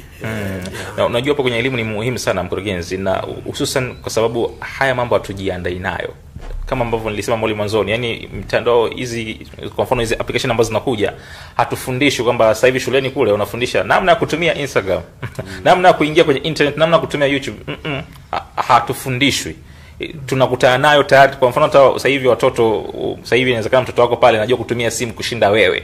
Kajifunza wapi, ilikuwaje, hujui, lakini tu akili inamuelekeza kutumia kule kwenye mitandao. Inawezekana akatoa password yako bila ukujua. Unajua tena zile. Sasa hii elimu ni nzuri sana. Sijui ni kwa namna gani ambavyo mtakwenda kuipeleka zaidi katika jamii kama wizara, na ukizingatia ni mkurugenzi katika hiyo kitengo chako pale. Sijui ni kwa namna gani unajua kuniambia, lakini katika hilo nirejee hapo kwa Yusuf. Yusuf, ili mtu adukuliwe akaunti yake, yeye mwenyewe amekuwa amejiweka katika mazingira gani ya kudukuliwa? Asante sana kakaangu Abdalla. Kuna changamoto nyingi, watu wanashindwa kujiweka sawa mpaka wanajikuta kwenye hali kama hizo. Na ndio maana siku zote tunawaambia kuna mambo ya msingi unapaswa kufanya ili kuweka hili swala la akaunti zetu kubaki kuwa salama. Moja ni swala la nywila ama neno siri. Unapozungumzia swala la nywila ama neno siri, watu wengi huwa wanatumia zile nywila ama neno siri maneno ambayo wanaweza kukumbuka. Kama sio maneno wanaweza kukumbuka, wanaweza kutumia maneno rahisi, ama wanatumia tu neno ambalo linaweza kupatikana kwenye dictionary na kadhalika. Sasa sisi tunahamasisha kwamba unapotumia nywila ama unapoweka nywila, hakikisha hiyo nywila iko madhubuti. Na inapokuwa madhubuti tunamaanisha nini? Kwamba ina herufi kubwa, ina herufi ndogo, ina namba, ina zile mambo ya alama za mshangao, kujumlisha na kadhalika, tunaita characters na kadhalika. Lakini sio tu hivyo, iwe ndefu kwa kiasi fulani. Kwa sasa hivi tulipofika tunasema tunapendekeza sana ifikie zile character 16. Yaani kama yale maneno moja moja hivi ifikie 16. Hapo nyuma kidogo, miaka ya nyuma ilikuwa ni 8 tumependekeza, lakini imeongezeka mpaka 16 kutokana na hali ya udukuzi kuwa kubwa kwa yale maneno yanapokuwa machache. Lakini mbali na hapo, mwenzangu amezungumza vizuri sana Kakalio, swala la two factor authentication. Anamaanisha kwamba ufunguo wa pili ambapo wewe unapewa baada ya kuweka ule ufunguo wa kwanza. Kwa hiyo wewe ukishaingiza username yako pale na password, tunategemea uruhusu kwamba upokee tena message fupi kwenye simu yako ya zile yale maneno ya tunaita OTPs ama one time password. Yani ile nywila ya wakati huo wanapoteza matumizi baada ya wewe kuitumia, ije kwenye kifaa chako cha kielektroniki ama ije kwa njia ya email ama SMS, na uweke sasa ndio uweze kuingia. Hii inaleta ugumu kwa mhalifu kwamba anapokuwa ameingilia akaunti yako kwa kupata ile nywila yako ambayo labda ukuweka vizuri ama ilikuwa ni rahisi, kwa dhana yote ile asifanikiwe kuweka kile kitu cha pili, maana yake utakuwa nacho wewe peke yako kwenye simu yako. Kwa hiyo inaongeza ule udhibiti. Lakini kuna scenario nyingi ambazo zimetokea, na mmoja wa marafiki zangu tena ni kwenye field hii, na bahati nzuri ameniruhusu ndio natumia mfano wake, maana alinishtua. Ni kwamba kuna wakati mwingine unapigiwa simu, yani mtu anadukua akaunti yako huko, alafu kuna namba zile zinaingia huko 6. Yeye anapiga simu anajifanya amesahau. Anakwambia bwana, hivi na vile kuna namba zangu 6 zimeingia hapo, naomba nisomee. Sasa ile anakuharakisha na kuchanganya, nao muona kweli zimeingia, anaambia kweli bwana ni 23721, kumbe ndo anampa funguo ya pili, anaanza kufungua. Na ndio maana tunasema kwamba tunatakiwa uzilinde zote. Imeingia kwenye akaunti yako hii, usianze kushare. Ile nywila yako pia na yenyewe usishare. Hilo ni swala moja. Lakini lingine ni kwamba kuna hiki tunaita updates, kusahasisha hizi vitu kama tunavyovitumia. Na bahati nzuri sasa hivi kuna zile ambazo zinafanyika moja kwa moja, na kuna zile ambazo ukienda kwenye ile sehemu ambayo una install zile application, unaweza ukaandika pale update all app. Ukishaandika pale zinakuja zile application ambazo hazijawa updated, then unaruhusu kuziupdate. Hii watu wengi huwa wanauliza sababu ni nini, ama ina uhusiano gani na ulinzi wa hizi account zetu na kadhalika. Unajua hizi application tunazozitumia ambazo hazijaweza kusahasishwa na zikawa zinaendana na wakati, maana yake zinaweza zikawa zina mapungufu. Yale mapungufu ndio wahalifu wanaweza kutumia kama mbinu za kupita kule kuja kuleta changamoto. Ndio maana huwa tunapataga hizo message mara nyingi ama taarifa ama hizi bulletins zinasema kwamba kuna application fulani, mfano mzuri ni ule wa WannaCry ule utokea mwaka 2015 mwezi wa 5 tarehe 7. Ule WannaCry uliotokea kipindi kile, changamoto ilikuwa ni zile hizi software tunazotumia za Microsoft, baadhi ya watu walikuwa hawajazisasisha, yani hawajazi update. Na matokeo yake sasa wahalifu wakatumia ule mwanya ambazo hazijasasishwa ama hazijakuwa updated kuleta ile gharika tuliyoiona ya WannaCry ambao karibu nchi zote zilipata madhara ya ule uhalifu. Kwa hiyo maana tunawasisitiza watu, kitu kingine ni kwamba unapokuwa na application unazotumia mbalimbali kama ni Facebook, Instagram na wakati mwingine, hakikisha muda wote iko updated ama imesasishwa kuendana na wakati ule husika. Hii inakusaidia sana kwenye ulinzi wa hizo application. Swala lingine ambalo tunasisitiza, ambazo naeleza changamoto na suluhu yake, ni kwamba kuna changamoto ya watu kubonyeza linki tofauti huko mtandaoni zinazokuja na nyingine zina pop up kwenye vitu. Sasa zile mara nyingi unakuta ni wahalifu mtandao wanazisambaza, wanajua watu wako wanapendelea, wakati mwingine unakuja inakaa kama ngono, wakati mwingine inakuja inakwambia utaingia utakutana na kitu kizuri, wakati mwingine mambo ya kubeti na kadhalika. Sasa ile kubonyeza unahatarisha wewe mwenyewe account yako, inawezekana ikaingia kwa wahalifu mtandao bila ridhaa yako. Sasa ile pia tunahamasisha, elimu yake ni kwamba tunahamasisha watu, unapokea linki ama zile pop up, unafungua account huko ama website mbalimbali zinatokea pop up tofauti huko, usikimbilie sana kwenda kuanza kubonyeza. Akijiridhishe kama ulikuwa unaitegemea ama ni ya mtu unayemwamini na anakutumia kitu kinachoeleweka, ukibonyeza pale ndio unaweza kuwa uko salama. Tofauti na hapo unakuwa umenyingiza kwenye matatizo na hali ikawa ndivyo sivyo. Sasa mtazamaji ITV, karibu sana hapa katika meza huru ya ITV Super Pande Afrika Mashariki. Unatupata mubashara pia kupitia Facebook account yetu kwa jina la ITV Tanzania. Tuandikie maoni yako, nitakuja kuyasoma hapa, lakini pia nikukumbushe una nafasi ya kupiga simu hapa mtazamaji kuanzia muda huu kupitia nambari yetu ya simu ya 0767444701. Nambari yetu ni 0767444701, ndio sehemu sahihi kabisa ya kupiga simu ili tuende pamoja hapa katika meza huru ya ITV katika kile ambacho leo tunakijadili hapa, changamoto mtandaoni. Ulishia kupata changamoto yote mtandaoni? Ni kwa namna gani changamoto hiyo ilikopa funzo, ama kuna namna ambavyo imekuyumbisha katika mambo yako? Kuna kitu chochote una swali nacho kuhusiana na mada yetu hii ambayo tunajadili hapa katika meza huru, basi tuandikie huko ama tupigie simu ili tuende pamoja kabisa hapa katika meza huru ya ITV Super Brand Afrika Mashariki. Mimi ni Abdullah Kurwa, tupate tangazo kutoka studio kisha tarejea hapa katika meza huru. Tabasamu wana la kupendeza ni tabasamu la kujivunia. Jipatie dawa mpya ya Colgate White and Fresh kwa matumizi ya familia nzima, yenye ubora wa hali ya juu kwa bei nafuu. Karibu tena hapa katika meza huru ya ITV Super Brand Afrika Mashariki. Katika siku hii ya leo tunazungumza hapa kuhusiana na swala zima la changamoto mtandaoni. Nitapokea simu yako mtazamaji ambao unaipiga hapa. Nambari yetu ya simu ni 0767444701. Nambari yetu ya simu ni 0767444701. Kitazama katika skrini yako hapo chini utaiona hiyo namba. Na ukipiga simu mtazamaji, nikukumbushe tu kupunguza sauti ya runinga yako. Usinisikilize katika runinga yako, nisikilize katika simu yako, na nipigie na simu, nisikilize na simu. Kaa mbali kidogo na runinga yako. Waache watazamaji hapo waendelee kukutazama na kukusikiliza wewe. Tuzungumze na wewe, tuzungumze hapo kuhusiana na kile ambacho unataka kukizungumza ili tuende pamoja hapa katika meza huru ya ITV Super Brand Afrika Mashariki. Nirejee kwake mkurugenzi wa miundombinu ya TEHAMA kutoka Wizara ya Mawasiliano na Teknolojia ya Habari, Bwana Leo Magomba. Elimu ni kitu cha muhimu sana kama ambavyo ulieleza pale mwanzo. Mnaifikishaje katika jamii? Ni kweli hatuwezi kuwafundisha watu kutumia internet. Hiyo ni kweli kabisa, si ndio? Lakini tunawaelekezaje kuhusiana yale ambayo kidogo ni changamoto ili wawe na tahadhari? Ya, asante. Kwenye upande wa elimu, wizara inajitahidi kutoa elimu mara kwa mara kupitia vitengo vyetu ambavyo vinafanya kazi. Tuna vitengo tofauti. Kwa mfano kuna eneo la usalama mtandao, tunayo kitengo maalum ambacho kinasimamia swala la usalama mtandao. Mimi kwangu nasimamia masuala ya miundombinu. Ndio. Lakini kuna yupo mwingine mwenzangu anasimamia swala la usalama mtandao. Ndio. Kwa naye anakuwa na vipindi tofauti. Lakini pia zipo taasisi chini ya wizara ambazo pia zinafanya hizo elimu. TCRA wanafanya mara kwa mara. Tunaona ICT Commission wanafanya mara kwa mara. Pia tunayo tume ya ulinzi binafsi.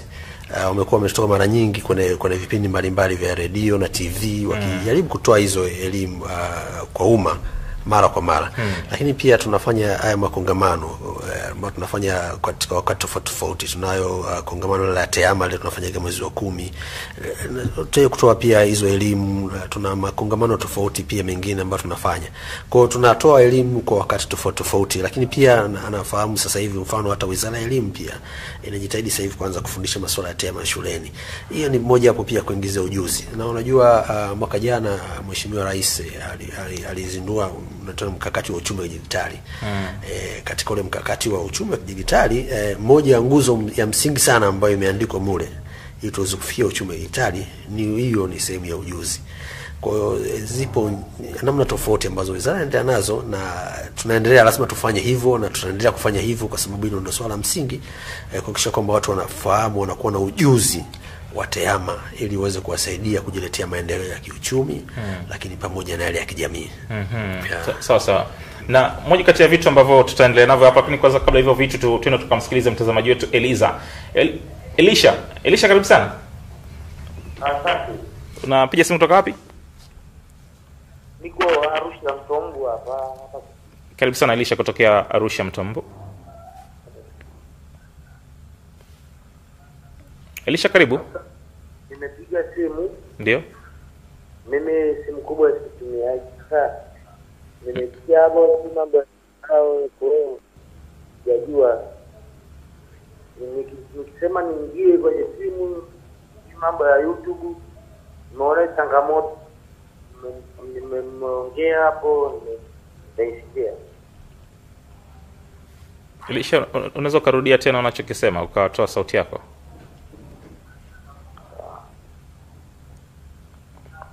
Elisha?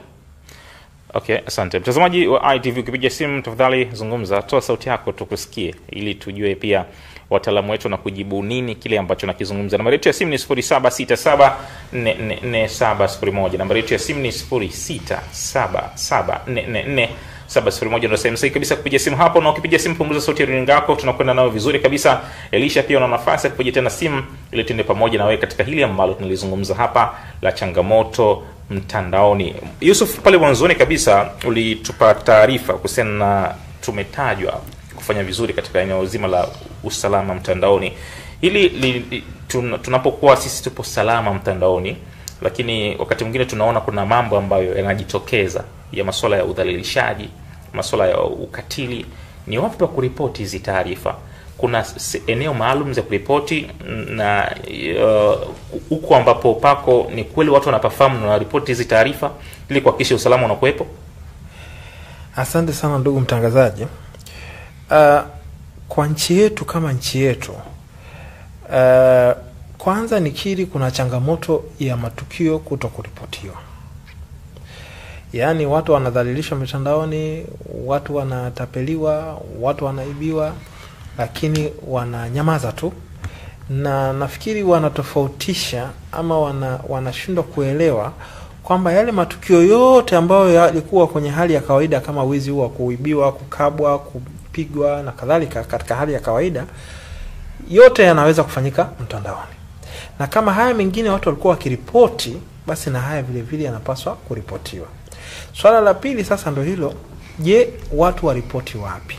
Mfano, kwenye nchi yetu kuna kitengo mahususi kinachokabiliana na changamoto za uhalifu mtandao nchini. Na bahati nzuri nimekihudumia, kinaitwa Cyber Crime Unit.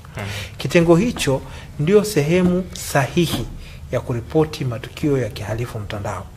Lakini mbali na hicho, kwenye matukio mfano ya udhalilishaji, ambao sasa hii inakuja kwenye ile Child Online Protection ambayo tunaenda nayo, ambao kuna masuala ya watoto kulindwa mitandaoni. Huku sasa kuna vitu viwili. Kimoja, kuna hilo dawati la jinsia na lenyewe liko polisi kwa ajili ya kuripoti matukio ya namna hiyo, lakini tumeweka ile namba mahususi ya 116. Mtu anapiga, ni bure, na popote pale unapiga 116. Sasa tutaendelea hapo kwenye 116. Tumsikilize mtazamaji wetu. Karibu sana mtazamaji, good luck kutoka Arusha. Habari hapo Talia. Habari salama, habari za Arusha? Hapa tu hatujambo, tunamshukuru Mungu. Samahani niulize. Ndio. Hivi kwa sababu mimi ni kijana ambaye ninajihusisha na mitandao kwa mara nyingi, lakini sasa kuna wazee wote wale ambao wako vijijini na wadogo zetu ambao wako mashuleni. elimu ya kuibiwa imekuwa kubwa zaidi, hasa hiyo wale wanaosema tuma namba hii, mfano mzazi anataka mtumie naye ada au kwa kitimani na vitu kama hivyo. Sasa elimu kama hizi wao watazipata vipi? Kwa sababu wengine hatuna runinga nyumbani kwetu na hawafuatilii mitandao ya kijamii kama hivyo kujifunza. Pia wao kama nyingi na maisha wakuu hapo kama wahusika wamejipanga vipi kutoa elimu kwa watu ambao wako maeneo ya vijijini kama hivyo? Asante na kazi njema. Asante sana. Endelea kutazama ITV Super Band Afrika Mashariki. Mtazamaji, kumbuka naona nafasi ya kupiga simu hapa mubashara kabisa kupitia nambari yetu ya simu ya 0767444701. Tukaenda pamoja na wewe hapa. Piga simu kupitia 0767444701. Karibu sana Yusuf Kileo, ulikuwa unaendelea pale kutaja zile namba. Hiyo namba ndio hiyo anasema 116. Kwa matukio yote tumeweka mahususi kwa ajili ya haya masuala ya child online protection. Watoto walindwe, na wanavyolindwa wanapokutana na changamoto za kimitandao huko, basi waripoti kwenye namba hiyo. Hiyo ni polisi ama hiyo iko chini ya kitengo maalum kinachoshughulikia masuala ya watoto peke yake. Ndio maana tukasema hiyo ni 116 ni ya watoto peke yake, na dawati la jinsia la watoto na wanawake. Lakini cyber crime unit ni matukio yote ya kihalifu mtandao. Kwa hiyo ndio njia ya kuripoti sahihi, na ukisha ripoti huko basi changamoto yako inapata suluhu. Ili swala la elimu amelizungumza swala zuri sana. Kuna watu ambao hawafikiwi, hawana hizo simu, wapate hizo message za sitapeliki, hawaangalii runinga, na wapo huko na wanatumia kwa namna moja ama nyingine wanakutana na mambo hapa na pale. Sasa elimu hizi tuna njia nyingi ambazo tunazipitia. Kuna hii njia ya kufanya elimu kupitia TV, radio na kadhalika, lakini huo tunapita na kampeni. Mfano mzuri ambao napenda kutumia miaka yote ni ule mwaka wa 2022.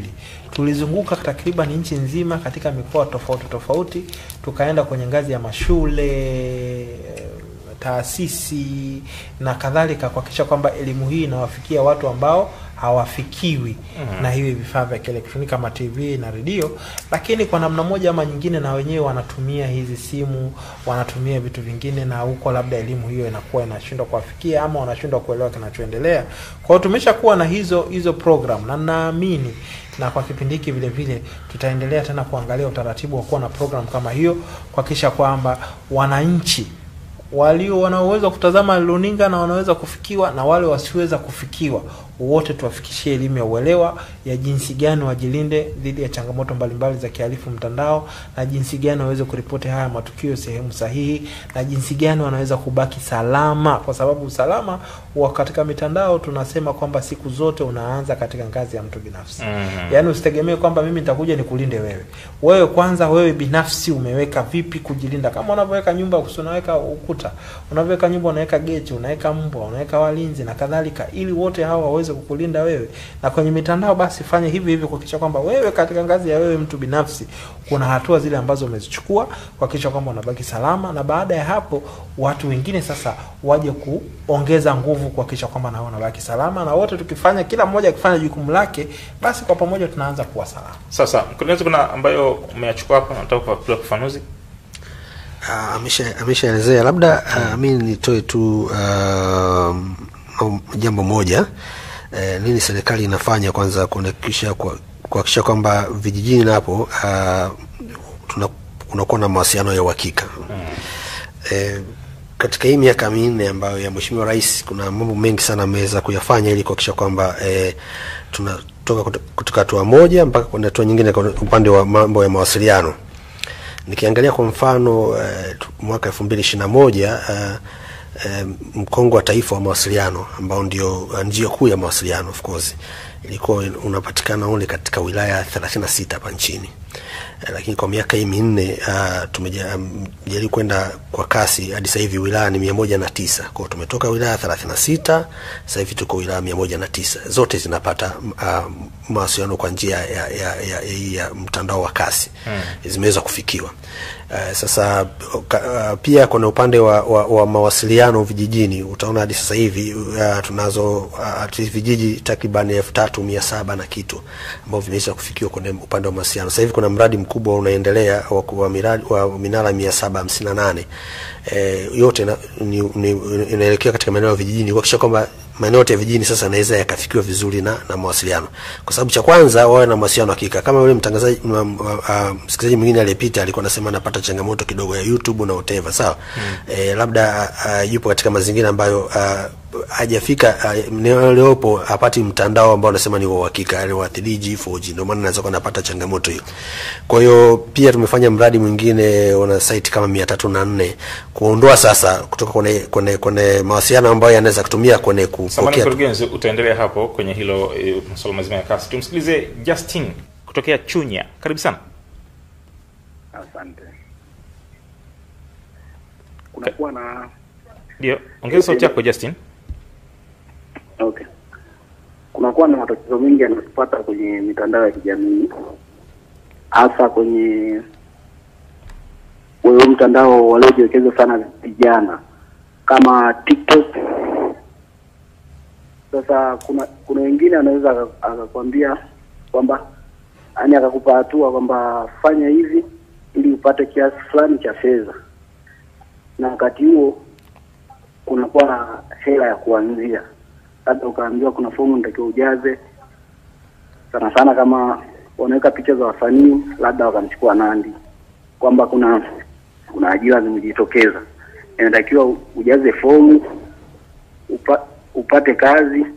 Kishapata kazi mshahara wako unakuwa ni kadhaa. Sasa sisi tunashindwa kuamini, lakini wengi wao vijana wanakuta wameamini, wanatuma hela zao na wapati kazi yoyote.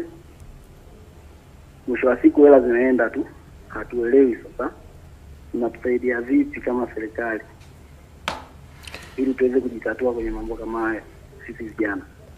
Asante sana Justin kutoka shida na kazi. Okay. Asante sana Justin kutoka Chunya. Una swali lingine? Justin? Okay, pole sana Justin. Kumbuka na mtazamaji, nafasi unayo kupiga simu hapa kupitia nambari yetu ya simu ya 0767444701. Nambari yetu ya simu ni 0767444701. Tunakwenda pamoja kabisa katika meza huru ya ITV Super Bird Afrika Mashariki. Leo tukijadili kuhusiana swala zima la changamoto mtandaoni. Hiyo ndo mada yetu ambayo tunajadili hapa. Na tuko hapa mubashara kabisa na Leo Magomba ambaye ni mkurugenzi wa miundombinu ya TEHAMA kutokea Wizara ya Mawasiliano na Teknolojia ya Habari, lakini pia tuko na Yusuf Kileo ambaye ni mtaalamu usalama mtandaoni. Tuko nao hapa kujadili hili, na kwa namna ambavyo tumejadili tumegusa masuala mbalimbali ambayo yapo hapa ya kisheria kuhusiana na ule mkutano ambao utafanyika hapa Dar es Salaam Tanzania, na mambo mengine ambayo yanahusiana na masuala mazima ya usalama mtandaoni. Mkurugenzi, ulikuwa unazungumza pale kuhusiana na kasi ile ya upatikanaji wa mawasiliano. Lakini kabla ya hiyo tumsikilize mtazamaji wetu mwingine Maulid kutokea Moshi. Maulid kutokea Moshi, karibu sana. Naam. Karibu. Nipo hapa na dai hivi. Ndio Maulid, ndio nakusikia Maulid, karibu. Asante. Nasema kuna tatizo ya hao watu wa mitandao. Watu wa mitandao kwa kweli wanatupa shida sana sisi tukiwa raia. Kwa sababu wao ukijaribu, kuna namba zinapigwa, anakuambia kuna hela imeingia hapo. Ndio tukafikiri kwamba ukiangalia unasema hii hela iko hapo, kitizama hakuna cha hela yoyote.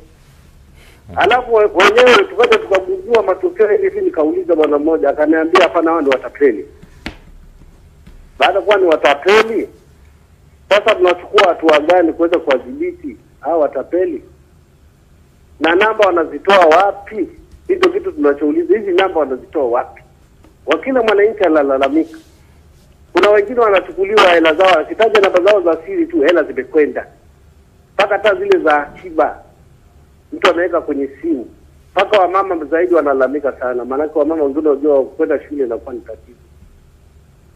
Hii ndio inatupa tatizo sisi wananchi.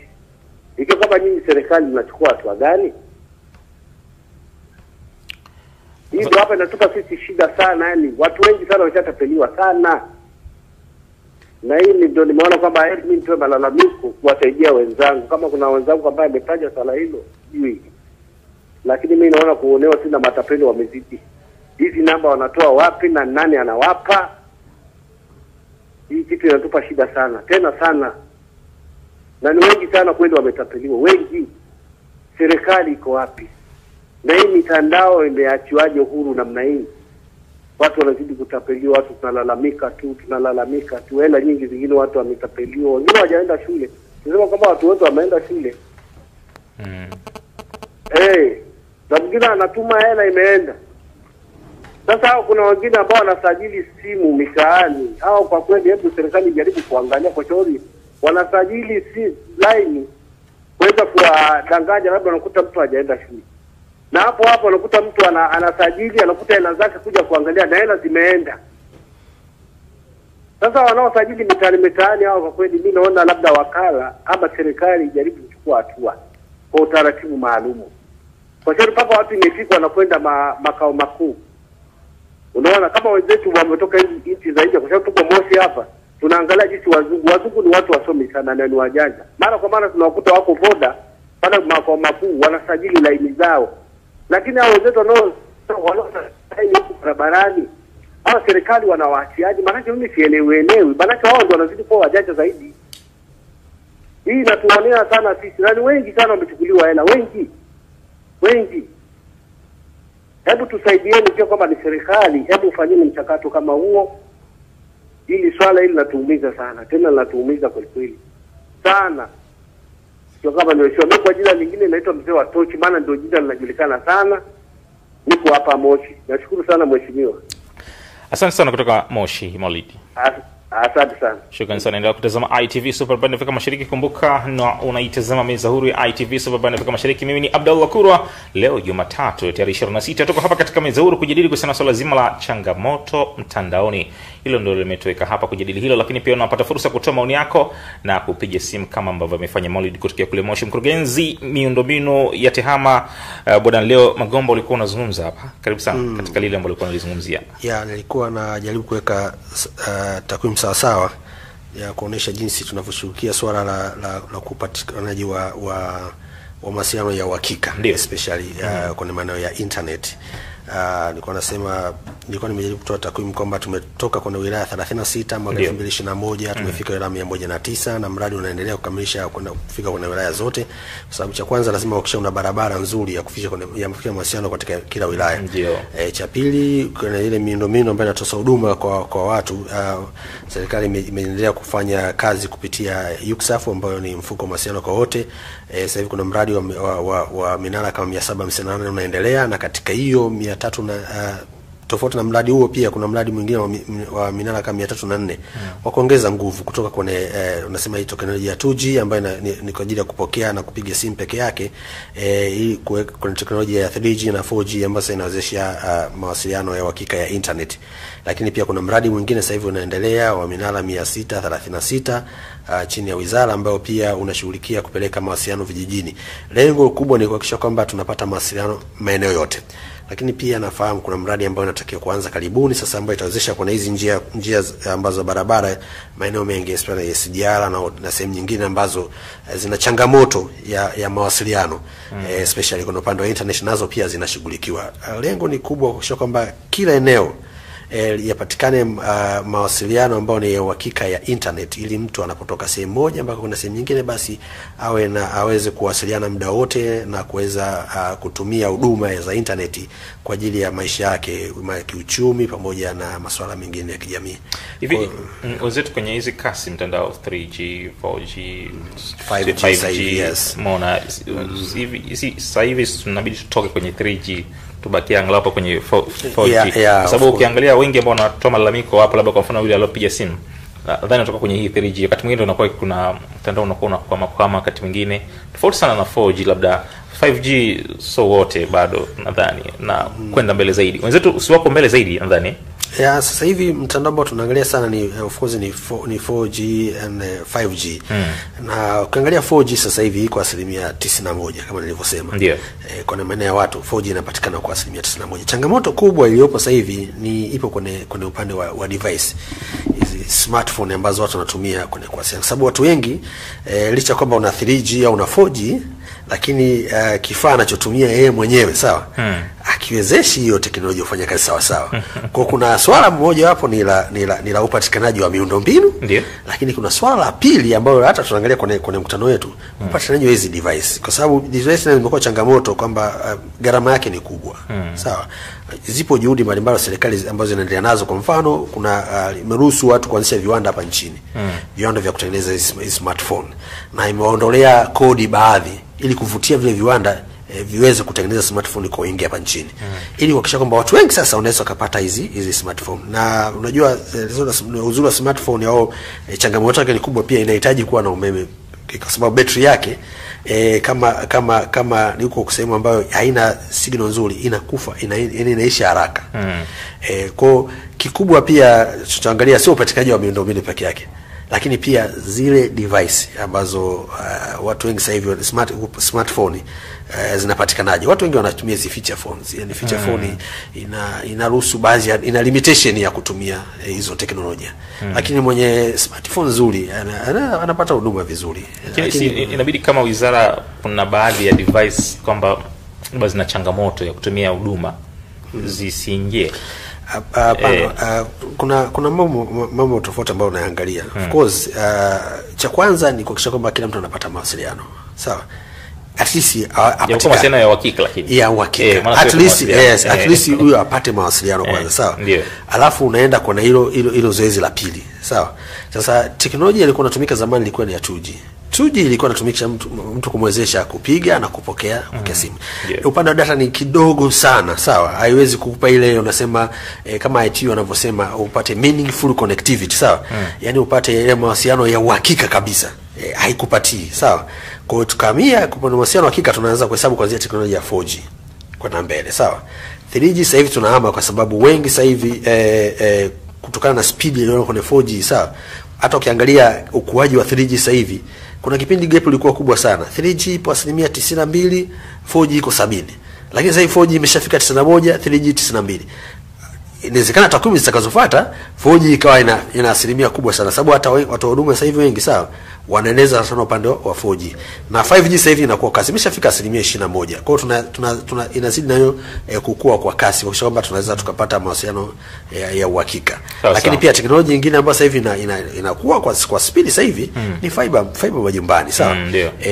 Ambayo ni msingi sasa hivi kwa sababu matumizi yanakuwa makubwa. Fiber majumbani pia ni teknolojia ambayo sasa hivi inakuwa kwa kasi. Kwa hiyo ni maeneo ambayo ni ya msingi sana ambayo tunatilia mkazo. Sasa unajua kwa mfano tutapokwenda kwenye 4G kuna mambo yatabadilika zaidi makubwa. Watataka 5G tena kwa sababu kadri tunavyokwenda watu wanataka kasi iwe kubwa zaidi. Kasi iwe kubwa zaidi. Ndio maana ukitaka kasi kubwa zaidi sasa inabidi uwe na nyumbani kwako hakisha umeunganisha ile ya mlangoni kwa sababu itakupatia wifi na vitu vingine ambavyo ni. Sasa wana Yusuf tuelekee katika maswali japo kwa ufupi ambayo wamejibu. Naomba niajibu ya wote wawili kwa wakati mmoja.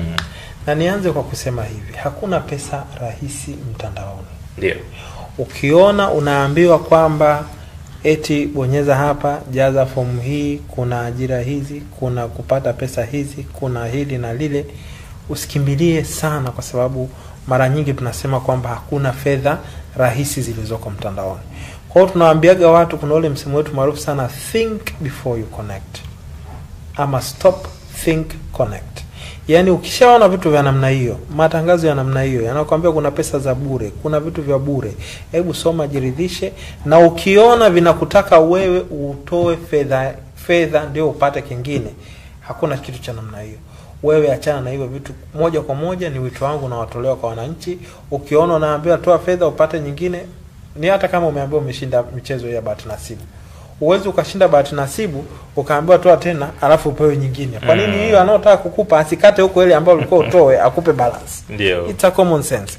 Lakini vile vile hilo ni la kwanza kwa nataka kueleza hivyo. Kwa hiyo watu wawe makini sana kwa sababu ukuaji mkubwa wa teknolojia, na kama unavyoona brother leo ameeleza hapa vizuri sana kwamba tunakuwa kwa kasi kwenye upande wa kuweka miundombinu na kadhalika, basi na hiyo uhalifu utaongezeka. Kwa hiyo watu wawe makini. Swala hili la utapeli ambalo nataka nisisitiza na lenyewe kwa haraka ni kwamba kweli kuna changamoto ya utapeli, na mimi nakiri kuna utapeli. Na ndio maana tunaambia watu, unapokutana na changamoto ya utapeli, kuna ile namba 15140 ambayo unatuma ile namba ya mtu ambaye ametaka kukutapeli. Ukishatuma ile namba mtu ambaye ametaka kutapeli, uchunguzi utafanyika, akionekana mtapeli watafungiwa, hiyo laani itafungiwa na utaratibu mwingine utafuata. Kwa hiyo tunarudi pale pale kwenye masuala ya kuripoti. Na ukiona mtu anakuambia si tuma hela huko, tuma kule, hata kama ulikuwa unataka kutuma pesa sehemu nyingine, hebu thibitisha ulikuwa unamtumia Leo. Sasa hivi unapata message inakwambia tuma tena huku. Mpigie Leo muulize, ni kwani pesa ile umeniambia ni amen nitume sehemu nyingine? Mambo kama hayo madogo madogo tukianza kwenye ngazi ya mtu binafsi, tukajiimarisha sisi wenyewe na elimu kama hivyo tunatakiwa kuendelea kutoa sasa na halafu naamini tutafika mahali. Kwa hiyo kosa la utapeli kwa kifupi sana niseme kwamba hakuna fedha za bure mitandaoni. Uwe makini na mambo hayo ya utapeli unapoyaona, ama ukiwa hata kama hujui utapeli, kuwa makini na usijihusishe huko sana ili ujikute umeingia kwenye matatizo ya hapa na pale. Mimi nashukuru sana. Nimesema mkutano ni lini? Mkutano unaanza tarehe 29 mpaka 31, lakini 29 watu wafike kwa ajili ya kujiandikisha. Kama hujajiandikisha fika 30, utafunguliwa rasmi na Mheshimiwa Naibu Waziri Mkuu. Tutaendelea na vipindi vingine vya mawaziri, kutakuwa na vipindi mbalimbali vingine. 31 ndio tutamaliza jioni. Mimi nawashukuru sana jamani. Asante. Wakati mwingine karibuni sana. Nadhani kuna mambo mengi ya kujadili kwenye swala la kasi hapo mitandao. Tutakuja kukualika kurugenzi. Asante. Nadhani hapo ni muhimu sana. Mtazamaji wa ITV, shukrani sana kwamba tumekuepo wote kuanzia pale mwanzoni hapa katika meza huru ya ITV Super Band Afrika Mashariki. Bila shaka kuna kitu umechukua na umejifunza vizuri kuhusiana na hili ambalo kwa tunajadili leo kuhusiana na swala zima la changamoto mtandaoni. Kwa niaba ya wote ambao wamehakikisha kipindi hiki kinakufikia popote pale ulipo, niwashukuru sana. Mimi ni Abdullah Kurwa. Wakati mwema.